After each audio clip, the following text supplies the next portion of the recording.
Olá, aqui é da CarbonFi, o podcast da Carbon Business School, a escola de negócios para o mercado de crédito de carbono e finanças regenerativas.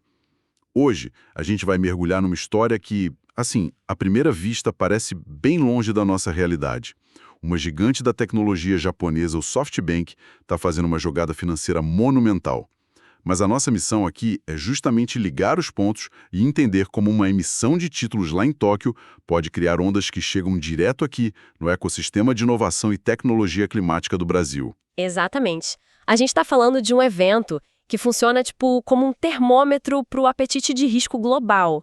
E quando o custo do dinheiro muda numa das maiores economias do mundo, o impacto é sentido em todo lugar, né? Especialmente naqueles setores que mais dependem de capital para crescer.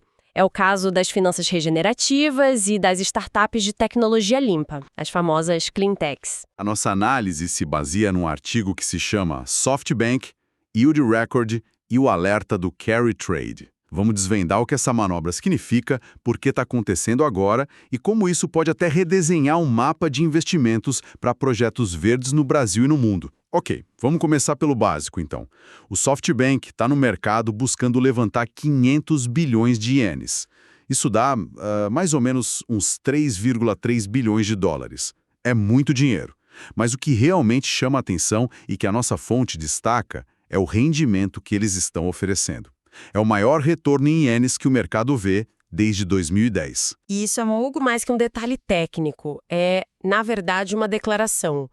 O Japão foi, por décadas, o país do juro zero, sabe? Ou até negativo. Era o lugar do dinheiro ultra barato. Quando uma das empresas mais emblemáticas do país, conhecida por suas apostas assim super agressivas em tecnologia, precisa oferecer um prêmio recorde para atrair investidor local, ela está mandando um sinal fortíssimo para a economia global. Então é como se o SoftBank estivesse gritando para o mercado: olha, a era do dinheiro fácil acabou. Quem quiser financiar o futuro vai ter que aceitar um risco maior e ser compensado por isso. É uma ótima maneira de ver. O que a fonte descreve é que essa operação está, na prática, quebrando uma complacência que durou anos. O SoftBank está usando a reputação dele de máquina de alto risco e alto retorno para absorver a liquidez gigantesca que existe no mercado japonês, só que agora com novas regras. Antes mesmo que o Banco Central do Japão suba os juros oficialmente, o próprio mercado, através de uma transação como essa, já está precificando um novo custo para o capital. E isso, olha, muda tudo. Certo. E isso me leva à pergunta central. Por que agora? O que foi que mudou no Japão para o SoftBank precisar oferecer um rendimento tão alto para convencer os investidores? Parece uma mudança sísmica, né, no comportamento deles. O que é realmente fascinante aqui, e que a fonte chama de efeito de feedback negativo, é uma colisão de duas forças.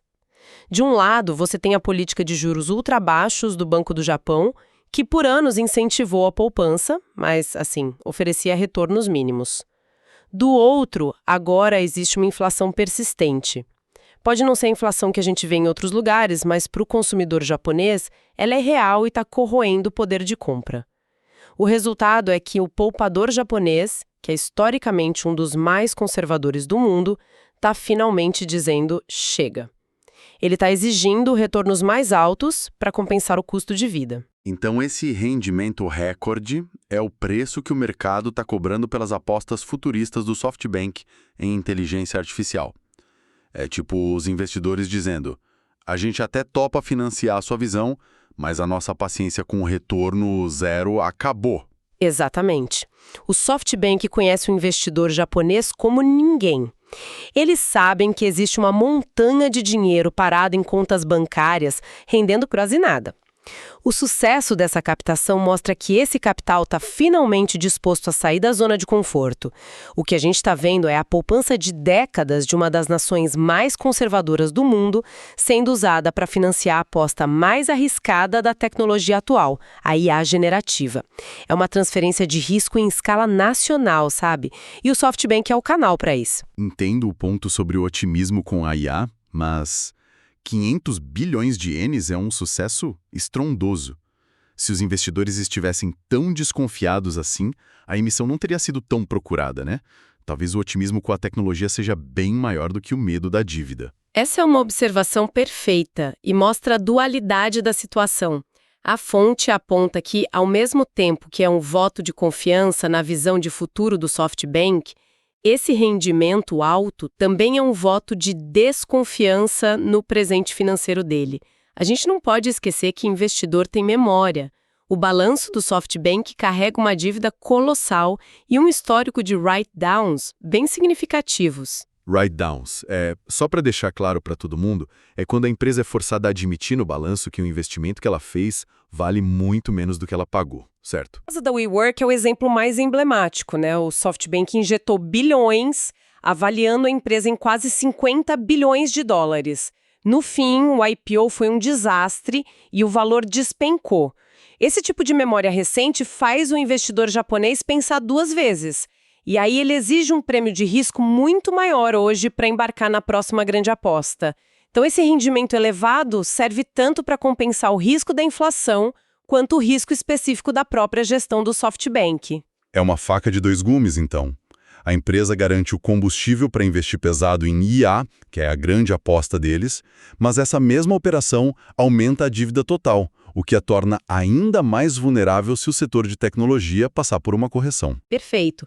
Garante um motor para inovação, mas aumenta a alavancagem de toda a estrutura. Se as apostas em IA derem um retorno esperado, vai ser uma jogada de mestre. Se o mercado esfiar, essa dívida cara pode se tornar um fardo bem pesado. É impressionante pensar nessa conexão. O investidor em Osaka, decidindo comprar um título do SoftBank, pode, de alguma forma, impactar o preço do dólar aqui no Brasil. Como é que essa onda de choque funciona na prática? A conexão mais direta e a mais perigosa é o famoso carry trade. E o Brasil, com a nossa taxa Selic historicamente nas alturas, sempre foi um dos destinos preferidos para esse tipo de operação financeira. Certo, vamos detalhar um pouco o carry trade. Basicamente, grandes investidores como os hedge funds, que são aqueles fundos de investimento com mais liberdade para fazer apostas complexas. Isso. E hospedam dinheiro emprestado numa moeda onde o juro é muito baixo, como o iene japonês tem sido por anos. É quase como pegar dinheiro de graça, sabe? Depois, eles vendem esses ienes, compram reais e investem aqui no Brasil em ativos que pagam juros altos, como os títulos do nosso governo.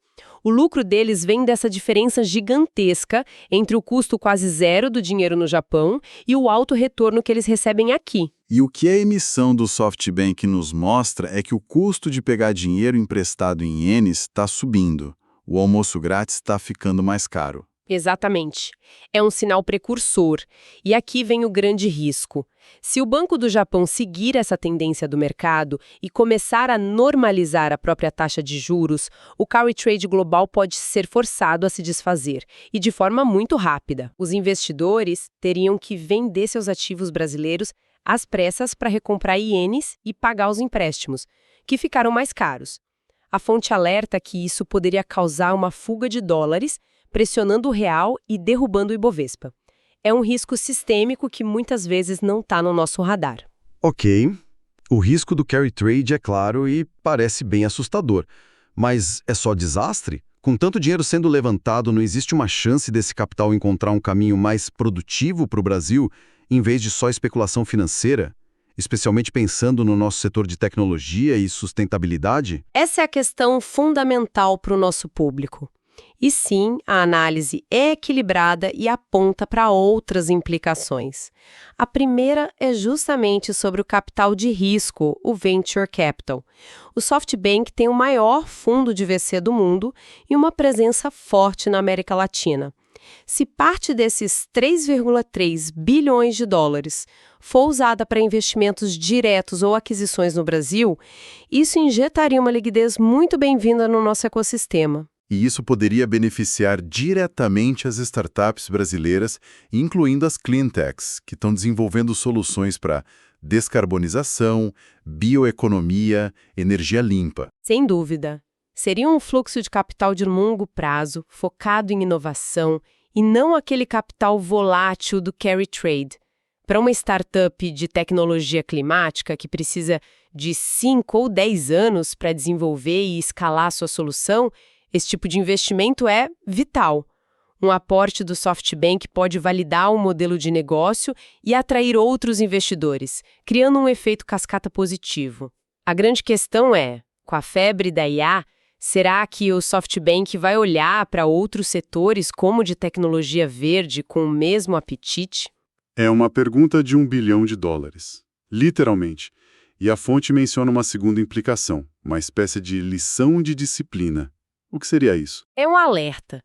O fato de uma gigante como o SoftBank estar pagando um rendimento recorde para se financiar serve como um aviso de que a era do dinheiro fácil e abundante está acabando, globalmente. A fonte sugere que os reguladores brasileiros como a CVM e o Banco Central e principalmente os próprios empreendedores precisam entender essa nova realidade. O que isso significa na prática para uma startup brasileira? Talvez uma que trabalhe com créditos de carbono ou agricultura regenerativa. Significa que o discurso por si só não é mais suficiente. Os investidores estão mais exigentes. As empresas que buscam endividamento ou novos aportes precisam demonstrar uma disciplina de capital impecável com modelos de negócios sólidos e um caminho claro para a lucratividade. O risco é ver os balanços contaminados por dívidas de alto custo que podem comprometer a sustentabilidade do negócio a longo prazo. O capital existe, mas ele ficou mais caro e mais inteligente. Entendi. Então, para amarrar tudo isso, a mega emissão de títulos do SoftBank é muito mais do que uma captação de recursos para projetos de IA. É um sintoma de uma mudança profunda na economia japonesa e um reflexo de um investidor que agora exige mais retorno pelo seu dinheiro. Exato. A conclusão central é que essa transação nos mostra duas coisas. Primeiro, que a dívida de alto risco continua sendo o motor da inovação para empresas visionárias como o SoftBank. Elas precisam desse capital para fazer suas grandes apostas. Segundo, e mais importante, o preço dessa inovação está subindo.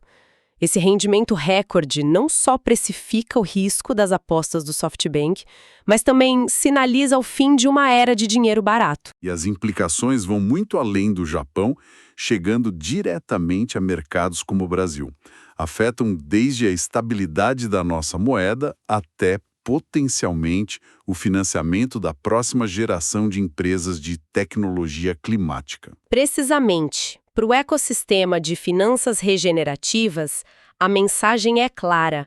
A competição pelo capital vai ficar mais acirrada. Os projetos precisarão ser ainda mais robustos, não apenas no seu impacto ambiental e social, mas também na sua viabilidade financeira, para atrair esse capital que agora tem mais opções e exige um retorno maior. Isso nos deixa com uma reflexão final. Se o capital que historicamente buscava a máxima segurança, como o do poupador japonês, agora exige retornos recordes para assumir riscos em tecnologia, como isso pode redefinir o que a gente considera um investimento seguro nos próximos anos? Talvez o maior risco, no fim das contas, seja ficar parado enquanto o custo de financiar a transição para uma economia de baixo carbono fica cada vez mais alto. É uma excelente questão para se pensar.